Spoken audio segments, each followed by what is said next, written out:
Bonjour à tous et à toutes. Alors, je vous retrouve aujourd'hui pour une nouvelle vidéo dans ce livre-là. En fait, je m'assois. J'aimerais réaliser avec vous une vidéo que j'ai encore jamais fait, c'est-à-dire un mélange entre le fait de réaliser avec vous un fond et le fait de papoter en même temps, parce que je sais pas si vous êtes comme moi, mais moi j'aime bien quand je regarde des vidéos colorier en même temps. Je pense que la plupart d'entre nous c'est comme ça, et du coup j'aime bien quand on me raconte des trucs en fait. Voilà, donc c'est à la fois intéressant de voir un fond, de voir peut-être des techniques, etc. Mais si c'est juste voir un fond sans avec juste de la musique, personnellement en tout cas c'est pas ce que je préfère. Donc du coup, je me suis dit que ça pourrait être intéressant vu que je vous ai jamais vraiment parlé de crayon et que, comme vous le savez, j'adore le matériel et du coup j'ai pas mal de crayons. Hein, j'ai même beaucoup trop de crayons en réalité. Du coup, ça pourrait être sympa de réaliser le fond et en même temps vous parler crayon. Voilà. Alors pour la réalisation du fond, alors je vous montre le colo déjà. Hop. Oui, le brouillon, c'est des petits dessins de ma fille. J'essaye d'être dans le cadre parce que en fait je filme avec mon téléphone et il me permet pas de dézoomer beaucoup et du coup je peux pas voir en même temps ce que vous voyez. Donc je vais essayer de pas trop bouger, j'espère que je vais rester dans le cadre. Du coup, le colo en question que je voulais faire, c'était celui-ci. Et pour le fond, en fait, j'ai fait plusieurs tests. Donc je vais vous montrer un petit peu aussi les tests que j'ai fait parce que je pense que ça peut être intéressant. Pour voir en fait ce qui correspondait le mieux, sachant que l'idée c'est d'être un peu dans ces couleurs au niveau du fond, alors moins turquoise puisque en fait je voulais faire un effet un peu lumière ici, un peu magique, d'où le turquoise, mais je vais en avoir assez peu finalement du turquoise sur le fond. Je voudrais qu'il soit quand même assez sombre et avoir par exemple des éléments comme la pomme qui soit en rouge, mais en rouge foncé, vous voyez, des couleurs un peu sourdes en fait. Voilà, et puis la grenouille qui sera classiquement verte, mais avec pareil des éclairages un peu turquoise pour donner cet effet de lumière un petit peu magique. Donc j'ai regardé un petit peu ce que je pouvais avoir comme matériel pour faire ce fond qui pourrait me convenir dans l'idée que j'en ai, et j'ai testé plusieurs trucs. Alors je vous explique un petit peu les tests là qui sont là. Que j'ai fait ce matin. Voilà, vous êtes bien dans le cadre. Alors, il y a un côté en fait, ici qui est fait avec une sous-couche de gesso transparent, et l'autre côté déjà où il y en a pas, pour voir si comment le gesso en fait pouvait changer après derrière la nature des produits que j'allais employer et le rendu. Et après, sinon, vous avez la partie d'en haut où c'est du Neocolor 2 et la partie d'en bas où c'est une base d'aquarelle que vous voyez encore en transparence au milieu, avec en partie centrale de l'encre Distress par-dessus, et sur les deux côtés qui sont là, un mélange en fait de crayon Distress, vous savez, ceux-là, là, attendez, pardon, excusez-moi pour le bruit de chaise. Alors c'est pas les bonnes couleurs, hein, mais en haut, en fait, voilà, c'est ces crayons-là pour la couleur vert clair. Et comme j'avais pas les autres couleurs dans ces crayons-là, j'ai décidé d'utiliser du néo pastel pour compléter. Voilà, je trouve que les néo pastels, alors on fera peut-être à un autre moment une vidéo pour, je vous montre le néo pastel, pour parler plus des pastels gras et de tous ces types de matériel. Je trouve que le néo pastel sèche mieux en réalité que le pastel gras. Et donc moi j'ai une préférence pour ça, mais j'ai pas forcément toutes les couleurs, même si j'ai la grosse boîte. On cherche toujours des couleurs qu'on n'a pas, quoi. Voilà. Donc ça, c'est un petit peu pour vous expliquer les tests. Et maintenant, alors qu'est-ce que ça a donné? Je pense que vous voyez là un petit peu. Vous voyez, par-dessus, j'ai essayé d'appliquer du vernis. Alors, il y a différentes couches de vernis. Il y a ce côté-là, en fait, cette bande ici que vous voyez là, en fait, c'est du vernis pour gouache. La partie centrale, je l'ai laissée sans rien. Ici, c'est alors là, je l'ai pas mis, mais je l'ai mis sur la zone en haut. C'est Distress Glaze. C'est ce petit pot-là, là. Ici. Voilà, que j'ai mis donc par-dessus le Neocolor 2. Ici, ce côté-là, J'ai essayé ça, qui est en fait donc un produit que j'utilise moi pour fixer la gouache, mais qui me semblait ressembler un petit peu au Distress Glaze, donc j'ai, au niveau de la matière, donc j'ai voulu, je vous montre, j'ai voulu essayer, vous voyez. On est vraiment sur des matières un peu cireuses similaires. Et sur cette bande-là, là en entier par contre, comme pour le vernis gouache hein, en entier, là c'est du fixatif pastel gras. Voilà, c'est celui de Sennelier. Et en fait, pourquoi j'ai rajouté du vernis par-dessus? Parce que je me suis dit, si je veux passer au crayon, en fait, ça marche pas très bien. Alors, ça marche très bien sur l'aquarelle. Ça marche quand même bien sur le distress. Mais finalement, j'aimais bien le rendu du Neocolor. Donc, voilà. Donc, je me suis dit que ça valait le coup d'essayer différents types de fixatifs pour voir si ça passait au crayon par-dessus. Donc, je vous montre du coup un petit peu les résultats, un petit peu mon analyse. Donc déjà, entre la partie gesso et la partie pas gesso, j'ai trouvé que c'était pas du tout intéressant de passer du gesso, gesso transparent, hein, je rappelle. Pourquoi? Parce que en réalité, sauf pour tout ce qui est type pastel gras, où là effectivement ça aide à fondre un peu les couleurs, mais encore que, il y en avait pas vraiment besoin. Ça marchait même sans gesso, hein, dans la partie non gesso. Vous voyez, c'est quand même bien fondu. Hein. Bon après, c'est des pastels de qualité, hein, les néo-pastels, hein, parce que c'est essentiellement du néo-pastel, hein, en fait, sauf la première couleur, mais sinon c'est du néo-pastel. Donc du coup, pour le côté gesso, pas gesso, je trouvais pas ça forcément intéressant de mettre du gesso. Donc ça, c'est un premier point. Ensuite, pour le côté Neocolor 2 par rapport à aquarelle. Ben là encore, pas encore, mais je préférais le Neocolor 2 au niveau du rendu. Alors je vais vous montrer après comment je fais parce que vous allez voir que c'est finalement la solution que j'ai retenue. Et en dessous, vous voyez l'aquarelle. Alors l'aquarelle, ça dépend beaucoup du papier hein, pour le rendu, mais là justement volontairement, j'ai pas pris un papier aquarelle parce qu'on n'est pas dans un livre aquarelle. Surtout qu'on est dans la nouvelle série, on va dire, des livres d'Anna Carlson, donc on n'est pas sur le papier mousse des premiers livres. Donc du coup, j'ai essayé de trouver un papier. Là, on est sur du Pantone recyclé parce que le recyclé est plus lisse. Donc du coup, sur le côté aquarelle ou Neocolor 2, clairement, je préfère le rendu du Neocolor 2. Et même si ici j'ai appliqué, de l'encre Distress par-dessus pour améliorer le rendu. Alors on voit que ça améliore bien le rendu, hein, l'encre Distress, mais par rapport au rendu que moi je voulais, je trouve que les couleurs sont beaucoup plus saturées ici. Et ça correspondait beaucoup plus au fond sombre que je voulais créer dans cette illustration, qui du coup, dans mon idée, permet de mieux faire ressortir le côté magique après des éléments centraux. Donc, je me suis décidée à rester sur le Neocolor 2. Le seul problème, qui n'en est pas vraiment un, mais voilà, la seule particularité, c'est que c'est difficile de passer au crayon par-dessus le Neocolor 2. C'est pour ça que j'ai essayé ces fameux fixatifs. Donc, on voit ici, donc vous voyez tous les petites marques que vous voyez là. En fait, j'ai testé crayon et j'ai testé aussi gouache. Parce que je me suis dit, si vraiment il y a besoin, est-ce que la gouache, par contre, elle, par-dessus le vernis, accroche? Donc, dans la partie où il n'y a pas de vernis, sur le Neocolor 2, le crayon accroche pas trop, mais la gouache, ça fonctionne. Je vais pas réessayer de ce côté-là, mais vous voyez, la gouache, ici, ça fonctionne. C'est pas aussi bien que s'il n'y avait pas de Neocolor 2, mais on va dire que ça permet quand même de rattraper s'il y a une erreur ou si on déborde un petit peu avec le Neocolor. Par contre, pour tout ce qui est vernis, donc ici on est vernis gouache, ça marche pas du tout, hein, franchement, ça marche vraiment très très peu. Et même la gouache, vous voyez, on voit bien que ça accroche pas bien, que ça glisse en fait, hein, sur ce truc-là. Alors, c'est le principe du vernis gouache, c'est justement que si vous mettez de la gouache et que vous faites tomber une goutte d'eau dessus, que votre gouache, elle s'en aille pas. Donc c'est assez logique, j'ai voulu tester, mais c'est quand même assez logique. Ensuite, ici, sur la partie Distress Glaze, c'est pareil. Alors là, le crayon adhère vraiment, vraiment pas. D'ailleurs, en fait, c'est un peu le même raisonnement avec ça ici. Et en plus, Distress Glaze, ce que j'ai remarqué, c'est que du coup, ça fait bouger... C'est la Distress Glaze? Ouais, c'est ça. Ça fait bouger les couleurs du Neocolor 2 en l'appliquant. Donc ça, c'est encore moins intéressant, on va dire.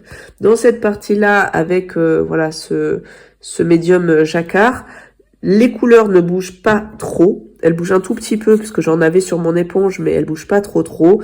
Par contre, là encore, ça accroche pas bien du tout.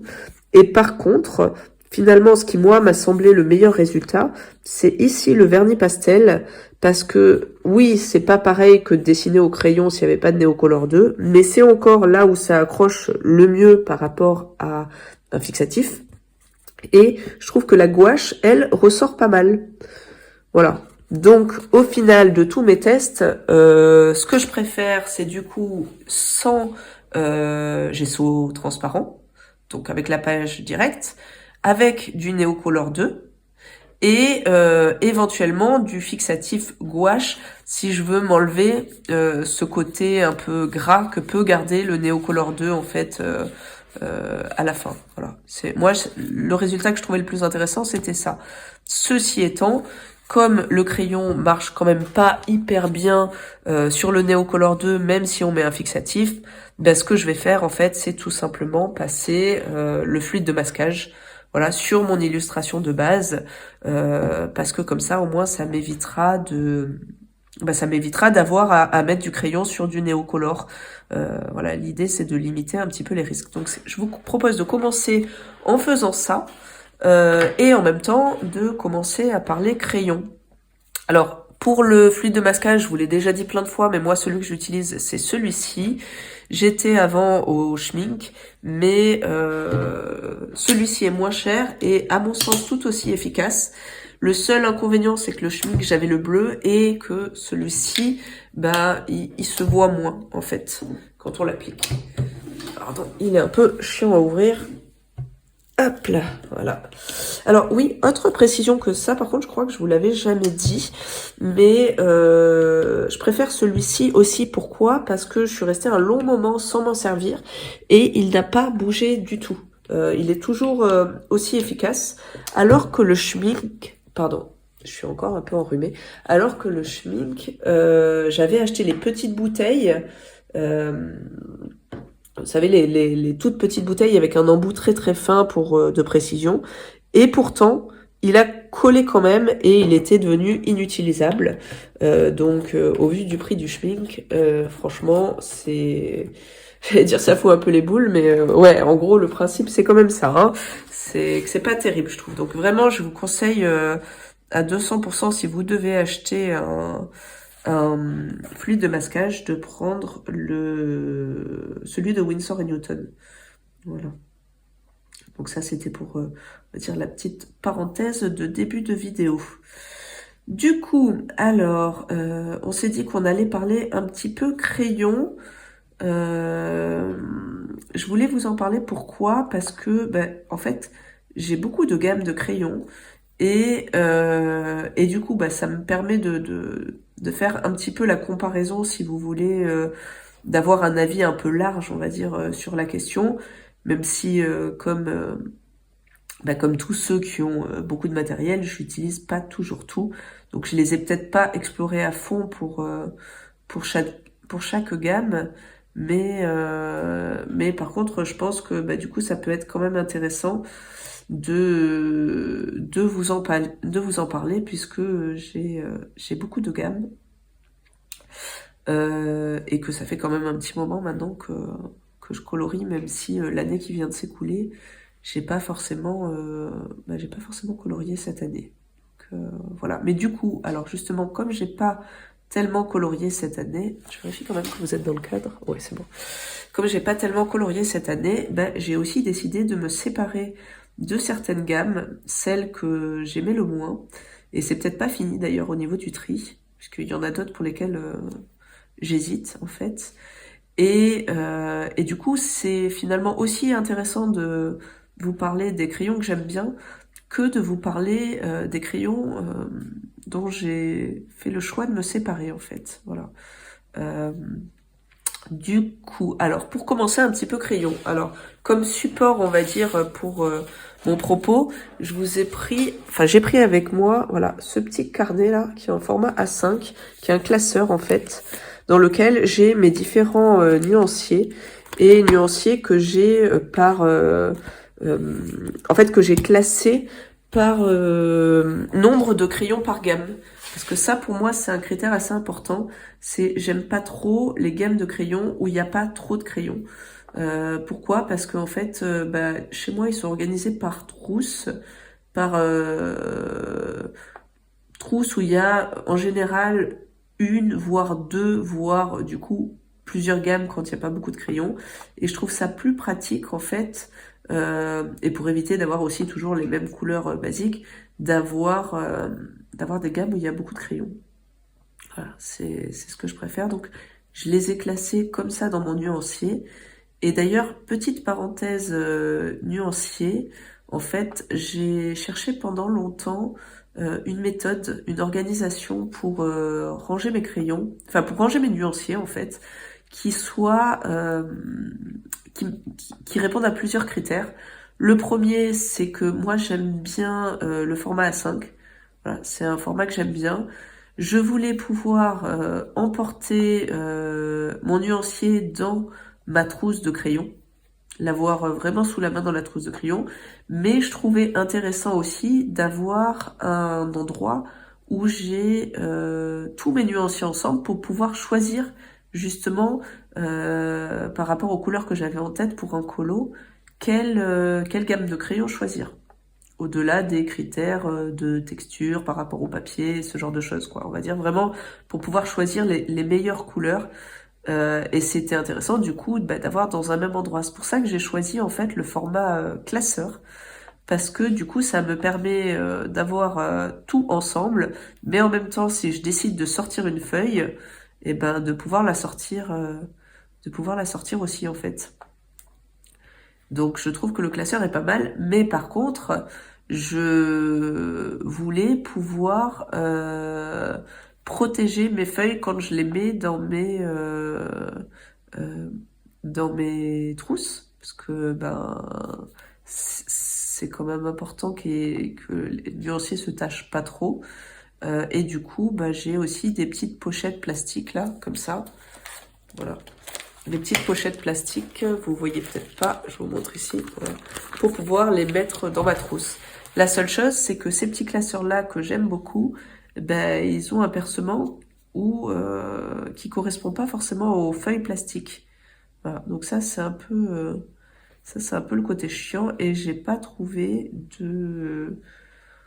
Donc c'est un percement que je peux faire moi-même, donc ça c'est bien. Donc je choisis le papier que je fais puisque j'ai la petite perforatrice. Mais par contre, j'ai pas trouvé de feuilles plastiques. Donc, vous voyez, en fait, il y a les feuilles qui sont percées comme ça, que je glisse à l'intérieur de la pochette plastique, là, qui, elle, a ses propres anneaux. Je sais pas si je suis très claire dans mes explications. Parce que faire plusieurs choses en même temps, finalement, c'est pas un exercice que je maîtrise très très bien. Bon, ceci étant, pour commencer à parler un petit peu crayons, donc vous avez bien compris qu'ils sont classés par rapport à beaucoup de crayons dans une même gamme. Du coup, je commence par les Black Widow. Donc les Black Widow, j'en ai 180, puisque en fait j'ai toutes les boîtes. Alors sauf à ce qu'ils en aient sorti dans l'année qui vient de s'écouler, mais sinon je pense avoir toutes les boîtes. Et pour vous donner mon avis sur ces crayons, donc j'aime bien ces crayons. Ça fait partie des crayons que j'envisage pas forcément de revendre. Pourquoi? Parce que, déjà parce qu'il y a beaucoup de couleurs. Il y a des couleurs intéressantes, notamment dans la dernière boîte qu'ils avaient sortie, qui comprenait, je crois, pas loin de 50 crayons, cette boîte-là. Je pourrais vous redonner le nom si ça vous intéresse, mais bon, je pense que si vous cherchez, vous allez trouver de quoi je vous parle. C'était la boîte Monarque, voilà, ça y est, ça m'est revenu, c'était la boîte Monarque. Donc je trouve que dans cette boîte-là, s'il devait y en avoir qu'une seule, c'est la boîte la plus intéressante. Donc il y a beaucoup de crayons, donc ça c'est bien aussi. Ils ont des couleurs qui sont intéressantes, franchement, ils ont des violets, des bleus-gris, des couleurs comme ça que moi j'aime bien, qui sont pas mal du tout. Vous voyez, pour vous montrer un petit peu là. Alors déjà, ils ont beaucoup de couleurs peau. Ensuite, ils ont voilà ce type de violet.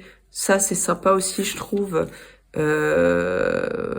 Voilà, bon après, bon les bleus, voilà, j'aime bien ce type de couleurs-là qui sortent un peu de l'ordinaire. Ici aussi, ça c'est des couleurs qui sortent un petit peu de l'ordinaire et ils ont pas mal, voilà, de tons qui peuvent aider à faire la peau aussi, comme ça. Voilà, donc ça c'est les couleurs que j'aime bien dans cette gamme-là. Mais après, au niveau de texture, ils sont pas désagréables, mais pour moi c'est des crayons qui s'utilisent seuls. Enfin, c'est des clients qui saturent quand même assez vite. Donc du coup, bah ils font pas partie de ma préférence, surtout que moi j'aime bien mixer les médias. Donc donc du coup, bah en fait, je les sors finalement assez rarement.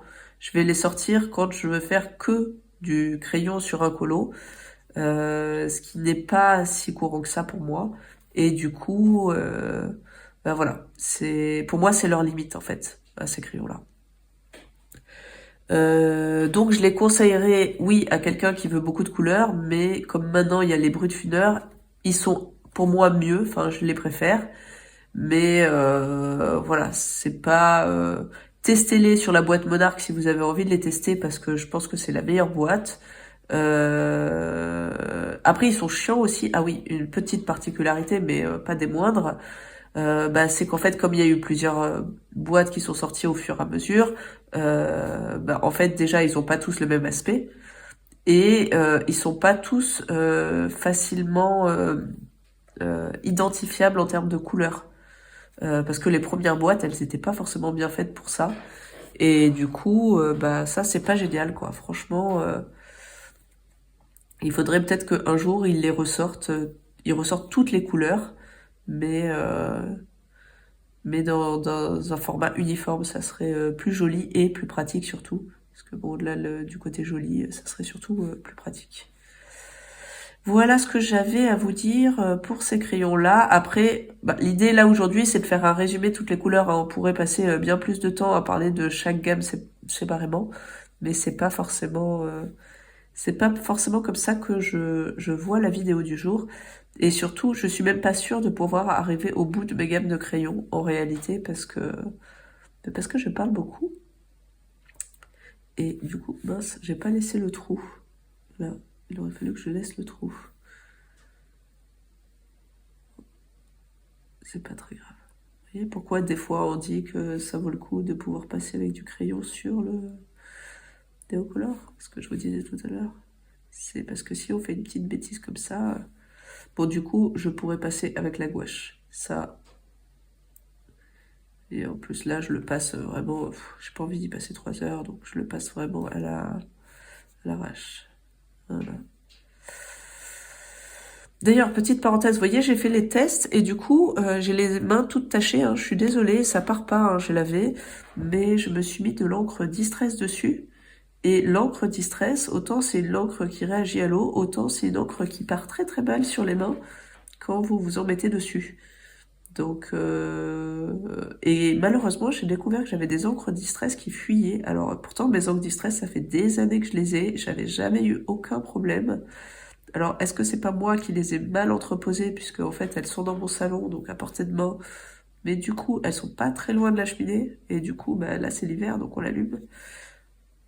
Voilà, c'est peut-être complètement de ma faute, mais du coup, ça a coulé, et voilà, et j'en ai plein les mains. Et je voulais vous faire le test, donc voilà, c'est comme ça. Je fais pas forcément l'intérieur, hein, parce que là, l'idée, c'est juste d'éviter les débordements et de me galérer. C'est pas d'utiliser 3 tonnes de produits ou d'y passer 3 heures à faire ça. Donc voilà. Donc je ne vous ai parlé que d'une seule gamme de crayons. Je regarde que ma vidéo, j'espère. Ouais, putain, 24 minutes. Pardon pour la vulgarité. Ouais. Va falloir que je me dépêche. Donc je pense pas qu'on abordera tous les crayons. Mais à la limite, si ce type de vidéo vous plaît, dites-moi parce que dans ces cas-là, bah, je ferai peut-être un autre fond dans une autre technique. En plus, j'ai du matériel que je voudrais tester, donc voilà.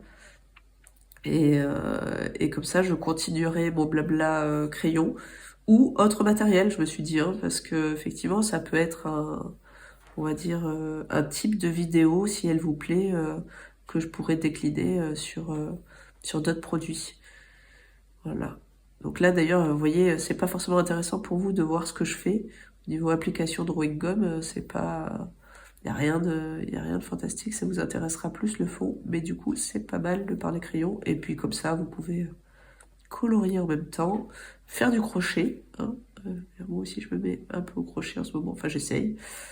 Donc voilà, vous pouvez faire ça en m'écoutant. Ou même, des fois, moi, ça m'arrive d'écouter des vidéos colo en voiture. Alors bien sûr, je regarde pas hein, du coup la vidéo, mais ça fait un peu comme un podcast. Donc voilà, c'est l'état d'esprit de la vidéo. Puis s'il y a quelque chose à regarder, je vous le dirai de toute façon. Là, c'est pas vraiment le cas, mais du coup, vous l'avez en temps réel. Pour en revenir à mes crayons, du coup, alors après la gamme Black Widow, dans l'ordre de mon petit classeur, j'ai les Brutfuller. Voilà, Brutfuller 180. Alors, j'ai les Brutfuller 180 et j'ai aussi les Brutfuller Skin Tones. Voilà, j'espère que vous voyez là, ici. Et j'ai les Brutfuller Macaron. Voilà. Alors, je les ai toutes mis dans une même trousse qui fait, je crois, 380 crayons, un truc comme ça. Et c'est une trousse que je n'utilise jamais. Mais clairement, quasiment jamais. Le seul colo que j'ai aimé, que j'avais fait comme ça, et ben en fait c'était sur du papier Clairefontaine et j'avais été très surprise. Je sais pas ce qui m'avait pris ce jour-là d'essayer ce truc-là. Et voilà. Mais sinon, à chaque fois que j'ai essayé les Brutfuller, ben en fait j'ai tellement des gammes qui sont bien que du coup bah à côté bah, ça me plaît pas et moi je fais pas de mystère donc voilà j'ai pas d'autre moyen de les utiliser que dans des colos sur lesquels je prends du temps. Voilà. Pourquoi? Parce que bah, c'est des crayons qui quand même saturent vite. Alors ils ont un très bon rapport qualité-prix, hein. C'est pour ça que je les ai encore d'ailleurs. Mais effectivement, bah ça vaut pas des crayons haut de gamme, quoi. Donc voilà, donc c'est très très bien pour commencer. Je les conseille à quelqu'un qui veut commencer. Et je les garde d'ailleurs, puisque en fait moi je les garde pour mes filles, parce que bah c'est super bien d'avoir énormément de couleurs et ils sont quand même bien pigmentés. C'est vraiment pour moi une question de saturation en fait des crayons qui fait que ben je ne les retiens pas. Mais après, je reconnais leur qualité au niveau de la pigmentation par rapport au prix, au niveau du nombre de couleurs. Enfin, c'est voilà, ils ont plein d'atouts pour eux, mais voilà, je les garde pour mes filles et je ne les utilise pas pour moi. Ça pourrait m'arriver, mais de manière vraiment très très occasionnelle, de décider de m'en servir. Peut-être parce qu'il y a une ou deux couleurs, voilà, je trouve, vous voyez, si je vous montre un petit peu les nuanciers, parce qu'on en a parlé tout à l'heure, vous voyez, dans les macarons, je trouve qu'il y a des couleurs originales qui sont pas mal pigmentées, moi j'aime bien ce type de crayon. Les skin tones, je les aime pas forcément, franchement, les couleurs peau, je les trouve pas spécialement intéressantes, peut-être ceux-là, mais en fait, une peau, ça se travaille en beaucoup de couches et la saturation, c'est un problème pour moi. Et voilà, sinon il y a cette gamme-là, les Brutfuller 180. J'ai pas acheté les 500, hein, du coup, voilà, qui peuvent être intéressantes aussi, mais voilà, je vous dis, hein, pour moi, c'est très bien pour commencer, mais après ça sature trop vite. Voilà. Il y a des couleurs intéressantes dans les Brutfuller macarons par contre. J'ai pas mis assez de drawing gum dans mon petit bouchon. Alors, vous voyez, moi je fonctionne comme ça d'ailleurs, je mets dans un petit bouchon parce que comme ça, bah, comme ça sèche hein, le fluide de masquage, du coup, bah, ça évite d'en perdre trop à chaque fois en fait. Si j'avais laissé le produit complètement ouvert, bah du coup, il se serait abîmé beaucoup plus vite. Je vérifie quand même, pardon, vous avez des petits bruits de ça, ça fait déjà une demi-heure. Et en plus, c'est une vidéo où je prévois pas forcément de faire de coupure. Donc je pense que j'essaierai de m'arrêter aux alentours de 1 heure de vidéo. Au pire, de toute façon, ce que je vais faire, c'est que à chaque début de couche, je vous expliquerai comment je fais. Comme ça, si vous n'avez pas envie de regarder, si vous n'avez pas envie de m'écouter, et que vous avez envie quand même de savoir comment je fais le fond, ben en fait, je vous expliquerai la méthode en début. Et puis après, voilà, vous serez libre ou pas de regarder tout ou partie de la partie où je fais réellement sur le colo. Faut pas que j'oublie, là il y a un petit triangle. Ça c'est ma spécialité, hein. Je sais pas vous, mais d'oublier des tout petits bouts à faire, c'est ma spécialité. Là, je vous ferai peut-être une intro pour vous raconter ça, pour vous dire que chaque début de partie. Alors je sais pas mettre le chapitrage, s'il y en a qui savent et qui veulent bien m'aider à faire, bah écoutez, ça sera volontiers, mais je sais pas faire, donc faudra que vous fassiez vous l'avance rapide. Alors, est-ce que j'ai oublié des trucs ou pas? C'est la question. Non. Écoutez, j'ai pas l'impression. Donc, on va s'arrêter là pour ça. Je vais laisser sécher. Ah, j'ai fait un petit poids. Merde. Pardon. Je vais laisser sécher. Je vais peut-être faire... Si, je vais peut-être faire l'épée en entier. Pourquoi? Parce que comme là, il y a des zones où il faut passer à l'intérieur. Du coup, j'ai pas envie de faire trop attention. Et l'épée, j'aimerais bien qu'elle reste quand même magique. Donc, assez claire. Voilà, donc là, je vous ai parlé des Black Widow, je vous ai parlé des Brutfuners. Maintenant, on arrive aux gammes de 150. Et ça commence pour moi par les Marco Tribute. Hop. Alors, je vais vous montrer vite fait le nuancier. Voilà, je pense que là, c'est pas trop mal. Voilà. Puis là, je repasserai avec les petits Morandi, là. Si vraiment... Ils sont très bien, ces petits stylogels, là.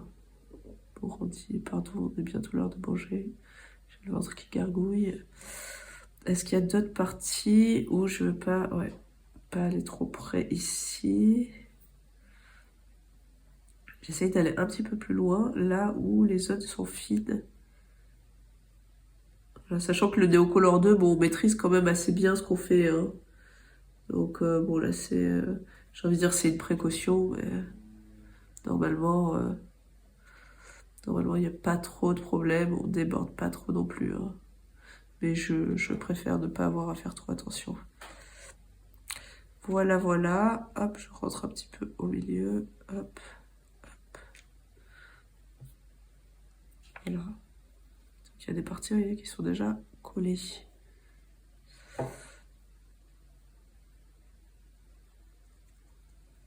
Voilà.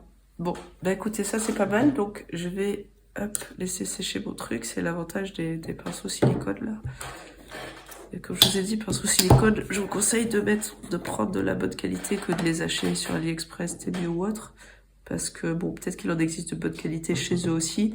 Mais sinon, enfin moi je sais que j'en avais acheté à pas cher. Et le bout en silicone partait quoi, sans foncer, etc. Donc c'était inutilisable au final. Donc j'ai préféré mettre un petit peu d'argent, en avoir un seul qui est bien, que ça quoi. Que d'en avoir plein qui servent à rien, qui nous encombrent et qui fonctionnent pas bien. Donc voilà pour cette partie-là, pour vous parler un petit peu des Marco Tribute. Voilà. Donc je finis avec cela et après je mettrai en pause le temps que ça sèche. Pour faire la première couche de Neocolor. Du coup, les Marco Tribute, alors au départ, je les avais achetés parce que 150 crayons, donc c'est une belle gamme, qu'il y avait pas mal de roses et que les roses, c'est souvent des couleurs qui nous manquent. Attendez, pardon, je vais me moucher et je reviens. Voilà, pardon, excusez-moi pour la petite interruption. Donc pour vous parler donc des Marco Tribute, je vous montre le nuancier. Je les avais achetés pour ça parce qu'il y avait pas mal de roses, de violets, etc. 150 couleurs et que tout le monde disait qu'ils étaient super bien. Maintenant, je serais presque tentée de les revendre. Pourquoi? Parce que moi, je les aime pas trop non plus, hein. Franchement, pour moi, je vois pas tellement la différence par rapport à des Brutfuners. Peut-être qu'effectivement, vous voyez là, le rendu est un petit peu plus lisse, etc. Mais encore que ça peut dépendre du papier, ça peut dépendre on va dire, de l'application avec laquelle j'ai fait le nuancier à la base. Mais Je trouve que les couleurs, on arrive à les retrouver assez bien dans d'autres gammes. Il y a peut-être celle-ci, voilà, comme toujours, que j'aime bien, là, notamment les beiges et celle-là, là. Mais bon, franchement, je trouve qu'ils valaient pas leur prix, surtout qu'ils étaient quand même assez, elle va dire chiant, mais ouais, pas si facile que ça à trouver, puisqu'il faut à chaque fois, enfin, moi, je les avais achetés, je pense que ça devait être sur AliExpress à l'époque. Voilà, ces marrons-là peuvent être utiles, là, tout ce qui est ocre, mais pour moi, ils sortent pas du lot, en fait. Voilà, les Marco Tribute, ils sortent pas vraiment du lot, ils saturent très vite aussi. Du coup, je les ai pas utilisés beaucoup non plus. Ils ont leurs atouts, puisque un peu comme je vous disais avec les autres gammes, bah voilà, il y a des couleurs qui sont intéressantes. Ils ont quelques couleurs claires. Ils ont pas trop de couleurs vraiment foncées, mais bon, ils en ont un petit peu ici, là dans les marrons. Donc, on va dire le nuancier est bien. Il se suffit à lui-même.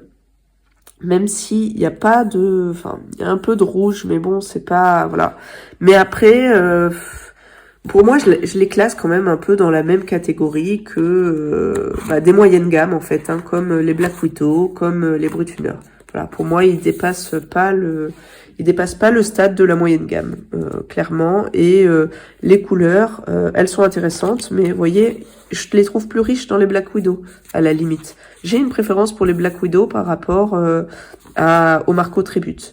Donc c'est un peu redondant par rapport à ce que j'ai. C'est pour ça que je vous dis, c'est pas des mauvais crayons. Ça peut être bien comme moyenne gamme, bien que je les trouve un peu chers par rapport à typiquement voilà les Brut-Thunder. Ils sont à peine mieux, mais voilà, je vois pas forcément l'intérêt de ces crayons-là. Ils font pas du tout partie de mon top. Voilà, donc ensuite on passera au Chromaflow. Voilà, donc du coup je vous laisse le temps que ça sèche et je vous reprends après quand c'est sec pour faire la première couche de Neocolor et enchaîner du coup sur mon avis sur les Chromaflow, sachant que j'ai la gamme, j'ai acheté la gamme de 150. Voilà, voilà tout de suite. Voilà, donc on se retrouve pas très longtemps après, hein. J'ai pas eu besoin de laisser sécher très longtemps. On va attaquer le colo avec, enfin le fond, avec les néocolores. Donc les néocolores, je vais les passer en 2 couches. Je vais vous expliquer un petit peu ma technique pour avoir un rendu un peu fondu. Vous voyez, comme ça. Moi, j'aime bien ce type de rendu.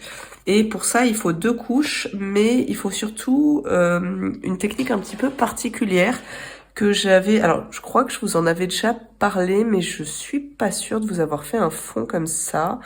Moi, j'avais découvert cette technique que j'ai un peu adaptée ensuite, mais on va dire le fond de la technique, sur la chaîne de Couleur Café, qui était une chaîne qui, je crois, n'est plus active depuis un long moment maintenant. Donc je sais même pas s'il y a encore ces vidéos en ligne. Et en plus, la vidéo en question, elle était... Enfin, la technique en question, elle était à l'intérieur d'une vidéo qui s'appelait pas comme ça. Donc j'avais eu du mal à la retrouver. Donc là, je serais vraiment incapable de vous dire comment retrouver la vidéo d'origine. Mais c'est pas grave, je vais vous expliquer quand même comment on fait et comment moi je fais en fait, comment j'ai adapté ce truc-là. Mais à l'origine, voilà, c'était sur cette chaîne-là que j'avais découvert cette technique. Du coup, pour la première couche, là, on va être parfaitement classique, c'est-à-dire que je vais la passer avec un pinceau à réservoir d'eau. Je trouve que pour les néocolors, enfin, je préfère le pinceau à réservoir d'eau plutôt que le pinceau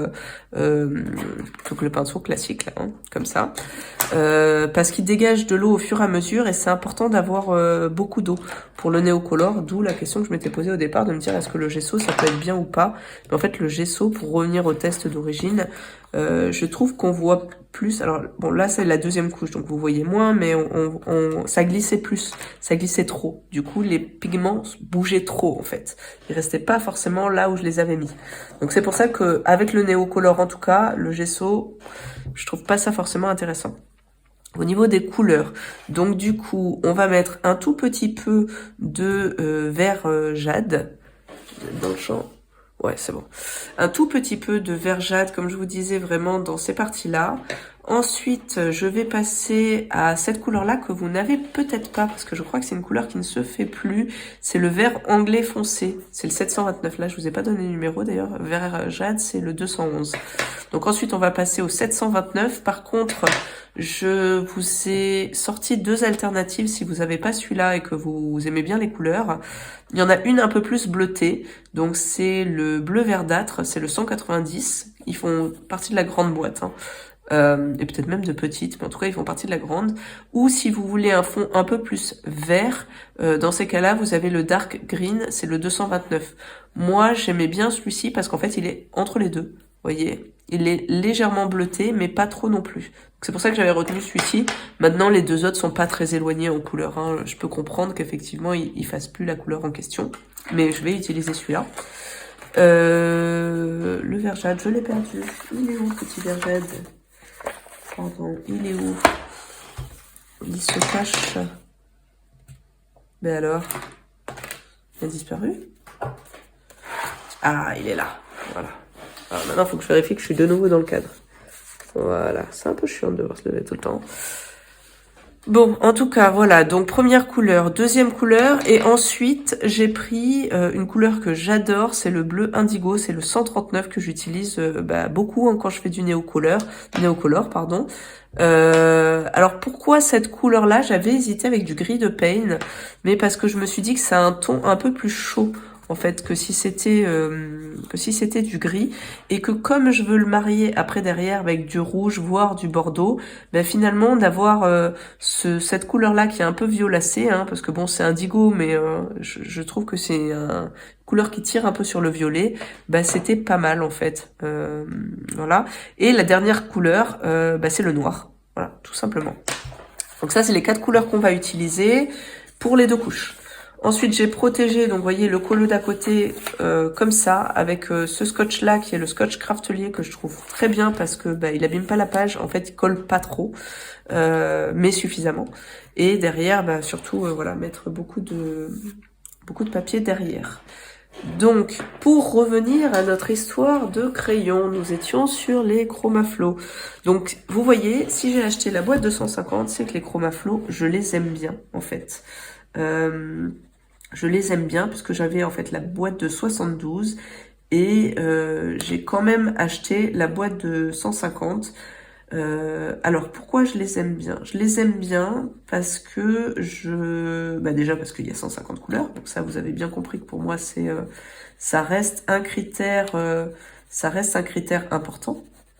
Mais je trouve aussi que le nuancier est très équilibré chez les Chromaflow. Il y a vraiment de tout. C'est une gamme qui peut se suffire à elle-même et il y a des couleurs intéressantes qu'on voit chez Derwent mais qu'on voit pas partout. Vous voyez, notamment ces couleurs-là qui sont orangées mais qui sont un peu jaunes, voilà, qui vont très bien pour les citrouilles par exemple. Voilà, moi ça c'est des couleurs que j'aime bien utiliser. C'est des jaunes chauds pardon, qui tirent sur le rouge. Donc ça c'est des couleurs qu'on n'a pas forcément. Surtout, vous voyez, une couleur un peu comme ça qui fait un peu plus corail.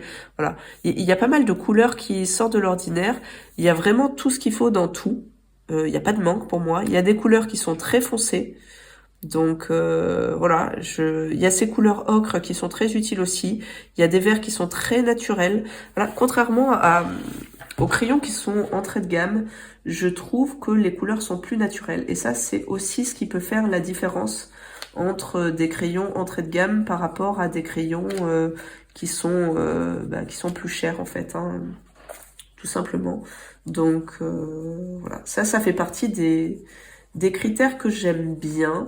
Ensuite, maintenant, alors ils étaient quand même chers à leur sortie, peut-être un peu trop chers à leur sortie, mais maintenant ils sont devenus plus raisonnables en termes de prix, bien que je vous dis ça, mais j'ai pas regardé là dernièrement. En tout cas, ils avaient beaucoup baissé après leur sortie. Je vais peut-être pas mettre trop, je mets juste un bord ici, vous voyez, vraiment en limite, parce qu'il faut quand même que je vous parle de mon fond en même temps.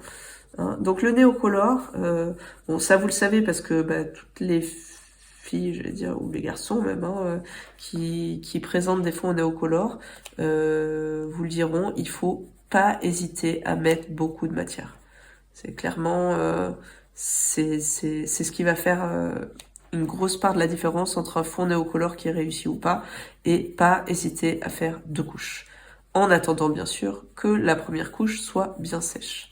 Ceci étant, il y a une technique particulière pour avoir un rendu lisse comme ça, qui n'est pas la technique au pinceau. Donc je vous dirai après dans la seconde couche. Je ménage mon suspense, même si vous avez l'avance rapide, si vous voulez pas attendre. Donc les chromaflows, je trouve qu'il y a pas mal de roses. Je regarde le nuancier en même temps. Je trouve qu'il y a pas mal de roses. Il y a pas mal de violets. Il y a des bleus violets, un peu type indigo que je trouve intéressant. Maintenant, c'est pas mes crayons préférés. Et pourquoi? Parce que pour moi, ils ont l'inconvénient de saturer également assez vite. Donc c'est des crayons que je vais moins avoir tendance à utiliser en mix média. Voilà. Et j'aime bien faire ça. Donc voilà, ils ont pas non plus ma préférence, mais c'est des crayons qui pour moi sont vraiment un bon compromis entre une très bonne marque Derwent, un beau nuancier, un prix qui reste correct franchement pour la qualité. Donc c'est des crayons que voilà que je peux vous conseiller. Du coup moi j'ai revendu les 72, mais ceux-là ça fait partie des crayons que j'envisage pas de revendre. Voilà, en tout cas, pas tout de suite, sauf si je voulais me limiter à 3 gammes, mais on va dire que ils sont dans mon top 10 largement, voire dans mon top 5. Alors je ferai peut-être un top à la fin, ou peut-être sur une autre vidéo. Là, j'ai pas en tête forcément les crayons que je mettrai dans ce top-là, mais en tout cas, ils font partie des crayons que j'aime bien. Alors, je vais quand même garder... Je me posais la question de est-ce que j'allais faire tout en vert clair là, parce que... Écoutez, je vais faire en vert clair, mais je vais peut-être... Là, ça fait partie des parties, je pense, où je vais repasser avec autre chose. Avec la deuxième couleur. Faut que je fasse gaffe à mon temps. Ouais, 10 minutes déjà. Bref, ça commence à être à 40 minutes de vidéo. S'il n'y a pas trop de coupures, ça commence à faire pas mal. Hein. J'espère que je vous ferai tout le fond hein, quand même. Hein. Parce que bon, au-delà de vous parler de tous les crayons, ça je pense qu'il faut carrément abandonner, c'est plus possible. J'espère quand même que je vous ferai tout le fond. Peut-être que je vous couperai certaines parties parce que sinon ça sera vraiment trop long. Mais je sais pas en fait si vous aimez les vidéos très très longues, celles qui dépassent 1 heure. Déjà 1 heure c'est très long. Ou pas. Je pense que bon, il y a les gens qui aiment les deux, mais... Voilà, donc je me limite quand même un peu dans cette couleur-là, sachant que je repasserai un petit peu sur l'autre couleur. Donc là, ensuite, donc on passe... vous avez vu, hein, donc ça, pour moi, c'est le vert anglais. Donc j'essaye quand même de pas faire trop de traces, de pas appuyer trop fort, d'avoir une couleur, bon même si c'est pas la couche définitive, hein, mais l'idée c'est quand même que le dégradé commence à se faire. Je trouve ça mieux avec les néocolores en fait. Donc c'est pour ça que je vais repasser après sur les bords du vert foncé, du jade, mais voilà, l'idée c'est ça. Ça peut quand même être long. C'est vrai que pour moi, c'était rapide le néocolore, mais vous voyez, je passe quand même un petit peu de temps à crayonner. Ensuite, après les chromaflows, j'ai les Prismacolor. Les Prismacolor. Alors, les Prismacolor, ça fait partie de mes crayons préférés. Ça a été pendant très longtemps mes crayons préférés, mais ça ne l'est plus. En fait, ça ne l'est plus. Pourquoi? Parce que je pense que on peut changer de goût en fait. Tout simplement. C'est pas que j'ai découvert d'autres crayons entre-temps. Enfin, c'est pas forcément lié au fait qu'il y a d'autres crayons qui m'ont plus plu en les essayant. En fait, c'est simplement dans ma manière de colorier à moi. C'est-à-dire qu'au tout début, quand j'ai commencé à colorier, c'était une des premières gammes que j'ai eues, hein, les Prismacolor. Je me demande même si c'était pas les tout premiers que j'ai eu en fait. Parce que avant de me lancer dans le colo, j'avais regardé beaucoup de vidéos. Et donc je m'étais renseignée et donc j'avais pas acheté n'importe quoi, même dès le départ quoi. Parce Parce qu'à l'époque, je pensais encore que je n'aurais qu'une seule gamme. Ça, c'était les vœux pieux du début. Bon, donc du coup, les Prismacolor, ça a été mes crayons préférés pendant très très longtemps parce que les dégradés sont faciles, parce que le nuancier, effectivement, permet de tout faire. Franchement, pour moi, il n'y a pas de manque dans le nuancier. Il y a des couleurs que je peux aimer par ailleurs dans d'autres gammes que j'ai pas vraiment, mais c'est pas vraiment un manque, en fait. Euh, on peut tout faire. D'ailleurs, quand vous voyez des gens comme Chris Cheng, etc., qui utilisent ces crayons-là, c'est là que vous voyez que vraiment on peut tout faire avec ces crayons. Hein. Mais ça n'est pas mes préférés. Pourquoi? Parce que plus je colorie, plus je fais du mix crayon, mix média, etc. Et plus je vois quand même leurs défauts. Et plus j'apprécie du coup le couche par couche aussi pour arriver à un résultat. En fait, je me presse moins, je suis moins pressée de finir un colo. J'aime mieux peaufiner les détails, prendre mon temps. On est tous très contents quand on finit un colo, hein, bien sûr, hein, moi comprise, mais on va dire que en fait, c'est les dernières couches que je préfère. C'est quand tout est fait et qu'on est dans l'amélioration, qu'on est dans le détail, etc. Et du coup, les Prismacolor sont très gras. Donc parfois je les utilise dans certaines situations parce que c'est très utile, mais la plupart du temps, ça me gêne en fait, qu'ils soient si gras que ça. C'est pas des crayons qu'on peut appeler équilibrés, je pense. Hein.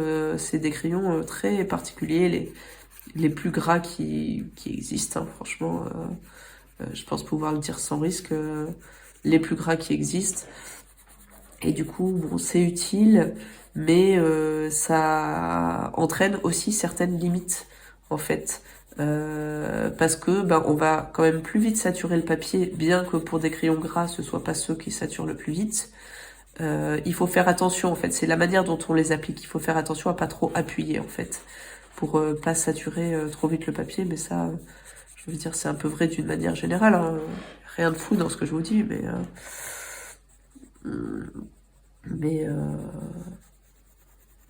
pardon. Mais voilà, ça fait partie de mon top 3 parce que je les utilise très souvent, parce que le fait d'être gras, c'est utile. Ça permet de bien se voir, en fait, par rapport à d'autres techniques. Si on passe par-dessus, ça permet de bien se voir. Mais en même temps, ça permet pas de travailler en épaisseur, en fait. Voilà.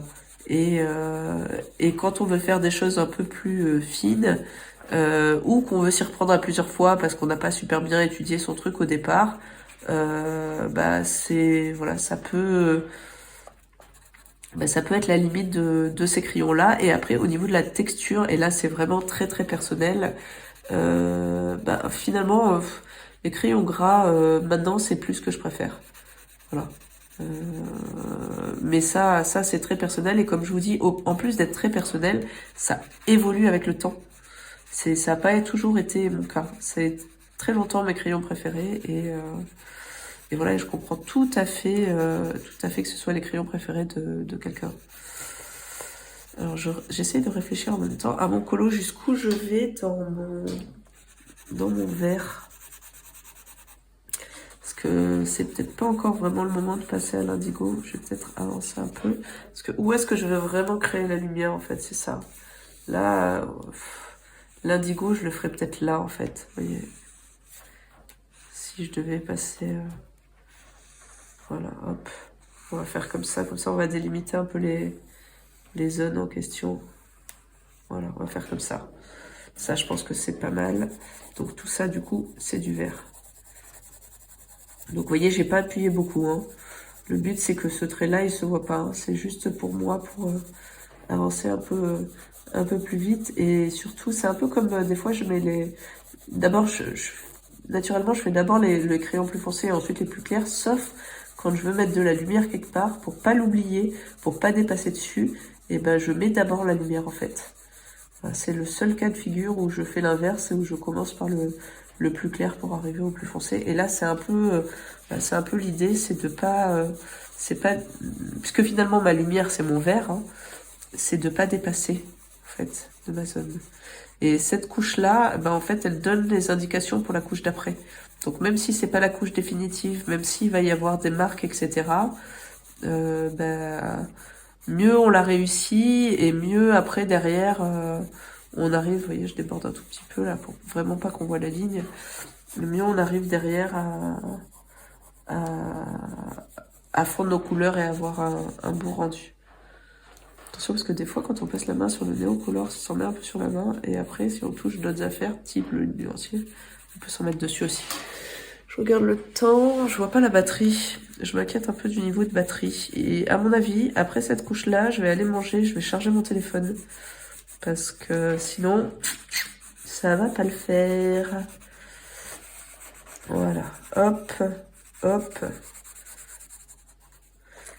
Et après, je repasserai pour faire les jonctions. C'est pas si rapide que ça, hein. J'ai cru, moi. Mais en fait, non, pas du tout. Pas du tout si rapide que ça. Un petit peu... mais très peu. Non, ça va rester clair. Donc ensuite, on passe au 139. Voilà. 139. Et ça va être la partie la plus, entre guillemets, difficile à fondre. Donc c'est là où il va falloir faire attention. D'ailleurs, hop, je vais faire un peu le même esprit. Voilà. Le but, c'est pas d'être forcément violet, hein. Vous avez compris, hein. Le but, c'est d'avoir un fond qui soit quand même assez foncé, en fait. Et que le violet me permette d'amener de la chaleur. Voilà. Donc, on passe après les Prismacolor, on passe au Kohinoor. Alors, Kohinoor, pourquoi ils sont dans cette catégorie-là? Parce que moi, j'ai les 144. Les 144 qui n'étaient à l'époque trouvables que sur eBay. Alors, je ne sais pas si c'est encore le cas ou pas.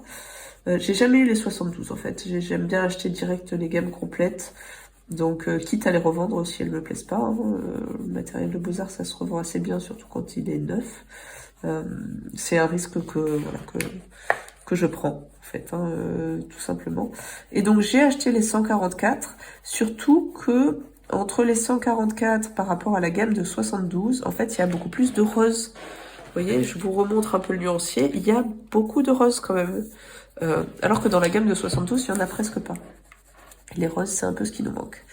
Alors, par rapport au Kohinoor, alors les Kohinoor, je pourrais m'en séparer aussi, mais je trouve que ils sont quand même intéressants, eux par contre, en superposition. C'est-à-dire que, notamment quand on fait une base aquarelle, les Kohinoor sont très agréables. Par-dessus une base aquarelle. Je crois qui est-ce qui avait parlé de ça? C'était Rose Coco à l'époque. Alors je vous parle de vieilles vidéos parce que ça fait un moment que je suis les vidéos colo. Mais c'était Rose Coco à l'époque qui avait parlé de ça et j'étais tout à fait d'accord avec elle. En fait, c'est des crayons que j'aurais du mal, eux par contre, à utiliser seuls. Mais c'est vrai que mixés avec de l'aquarelle, ils sont pas mal. Ils ont une pointe assez dure. C'est des crayons qui fonctionnent pour moi uniquement en couche par couche. Et il faut être assez méticuleux. Clairement. Mais je sais pas pourquoi, je les aime bien quand même ceux-là. Voilà. Des fois c'est pas toujours facile aussi d'expliquer pourquoi, mais je les trouve pas mal. Après, j'ai beaucoup de crayons et ça fait quand même pas partie de mes préférés. Et leur utilisation, elle est quand même particulière. Donc, même si quand je fais de l'aquarelle, j'y pense et j'ai parfois envie de les sortir. Du coup, c'est pas les crayons les plus polyvalents, clairement. Donc, voilà. Après, le nuancier est pas mal aussi. Il y a pas mal de tons, vous voyez, je vous montre dans ces couleurs-là, ocre marron, notamment des couleurs foncées, hein, franchement. Il y a un marron foncé, il y a un vert foncé, il y a un bleu très foncé, voilà. Il y a des rouges bordeaux qui sont intéressants aussi. Il y a pas mal de gris. Ça manque de couleurs claires, par contre, voilà. Je trouve, voilà, il n'y a pas de bleu clair, il n'y a pas de vert très clair. mais ils ont des couleurs foncées qui peuvent être intéressantes. Ouais, je reconnais que ça tourne toujours. Donc voilà, donc les Kohinoor, bah, pourquoi pas en fait, voilà. Mais peut-être qu'un jour je les vendrai quand même si vraiment je décide de me limiter en termes de crayons. Ils font pas partie de ce que je pourrais appeler mon top. Voilà. C'est des crayons voilà, qui sont trop particuliers, trop limités dans leur utilisation pour faire partie d'un top en fait. Voilà. Mais je peux comprendre qu'on les aime bien. Moi je les aime bien quand même. Et 144 couleurs, bah, c'est pas mal. Hein. Franchement, c'est pas mal. Ensuite, les RTX 126. Les RTX, c'est un bon milieu de gamme, je trouve. Je me suis séparée de certains milieux de gamme, mais ceux-là, pour l'instant, je les ai gardés. Parce que j'aime bien leur violet. Vous voyez, si je vous remontre un peu le nuancier, voilà, ces violets-là, ils sont pas mal.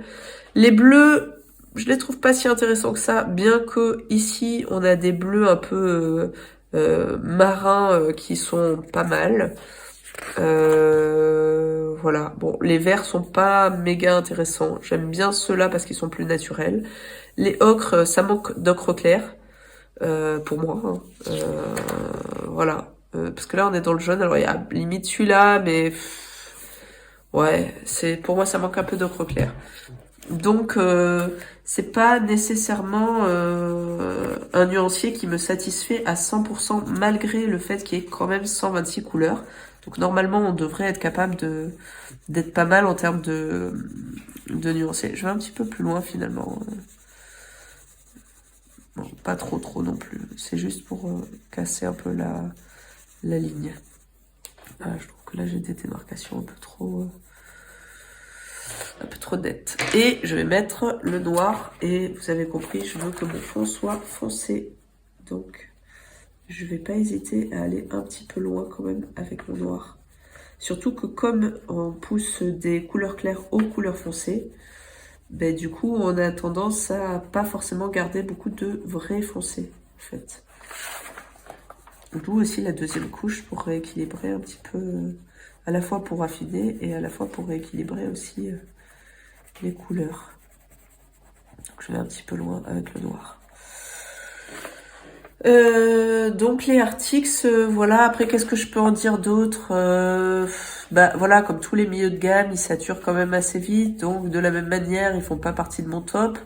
Le nuancier n'est pas parfait, mais je les trouve agréables quand même. Ils sont un peu gras, un peu trop gras pour moi. Ça pourrait être des crayons que je pourrais vendre aussi. Maintenant, ben, enfin, moi j'ai vendu dans le sens d'abord ceux que j'aimais le moins. Ou notamment que j'aimais le moins par rapport au prix, et donc finalement ceux-là sont un bon rapport qualité-prix, donc ils sont pas fait partie des premiers à revendre. Il y a quelques couleurs qui sont intéressantes, donc voilà, pourquoi pas les RTX. C'est un bon compromis. Voilà, c'est un bon compromis. C'est un bon compromis milieu de gamme. Ensuite, on avance un peu dans les crayons et ça y est, on va tomber aux gammes de 120. Pardon, je vous ai laissé l'intercalaire. Et ça commence par les polychromos. Alors, les polychromos, alors moi, c'est des crayons que j'aime beaucoup, les polychromos, et que je n'ai pas toujours aimé. Je m'explique. En fait, j'aime bien leur nuancier. Je trouve qu'il y a de tout. On pourrait espérer avoir des couleurs très foncées et des couleurs très claires. Donc c'est un petit peu le reproche nuancier que je pourrais leur faire. Mais c'est une gamme que je peux utiliser seule. Voilà, et que j'utilise d'ailleurs régulièrement seule. Ça m'arrive très souvent de prendre cette gamme si je dois me déplacer, parce qu'elle se suffit à elle-même, ou même dans mon placard, de ne prendre que cette trousse-là. J'arrive à faire tout ce que je veux avec cette trousse, voilà, avec ces crayons-là. Et pourquoi je les aime beaucoup? Parce que je trouve que c'est des crayons qui sont très performants en mix média, justement. Voilà, c'est des crayons où la pigmentation va en général ressortir assez bien, voire très bien, par-dessus d'autres techniques. Ce qui me semblait pas pour autant évident de prime abord en fait. C'est vraiment par rapport à des tests que j'ai pu remarquer ça. Désolée, je tourne un peu la feuille, mais j'en ai besoin pour bien appliquer mon néocolore. Et du coup, en fait, notamment, je les trouve hyper bien sur l'aquarelle. On pourrait croire que c'est des crayons à mine dure et que ce qui fonctionne le mieux, ça va être des crayons type Prismacolor parce que justement ils sont gras, parce qu'ils saturent plus vite, etc. Et en fait, au contraire, alors je vais vous montrer là parce que j'ai une page. Ah, mais je vais pas bon, j'ai pas sorti les crayons en question, mais bon, croyez-moi sur parole, on refera des tests ensemble. C'est des crayons qui fonctionnent très bien sur l'aquarelle. Faites le test chez vous, hein. J'imagine que pour la plupart vous les avez, mais qui fonctionne aussi très bien sur le feutre à alcool. Je faisais souvent, notamment dans les spooky, une base feutre à alcool et par-dessus, bah, c'était les polychromos que je décidais d'appliquer, parce que pour faire des rayons de lumière, pour faire, voyez là par exemple, si j'ai une bordure à faire, et avec des couleurs qui ressortent, voilà le turquoise par exemple, ce genre de choses, bah, c'est des crayons que je vais utiliser très facilement, qui marque très bien, même si c'est pas forcément ce qui est mis en avant.